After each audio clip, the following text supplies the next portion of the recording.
Patuloy na nakikipag-ugnayan ang Civil Aviation Authority of the Philippines o CAAP sa mga airline at airport para maiwasan ang mga aksidente dulot ng bird strike.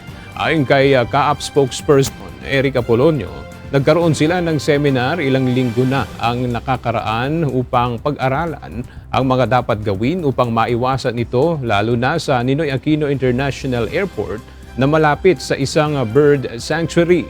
Sinabi ni Apolonio na mahalagang malaman ng mga partner airlines ang tamang proseso sakaling makaranas ng ganitong problema.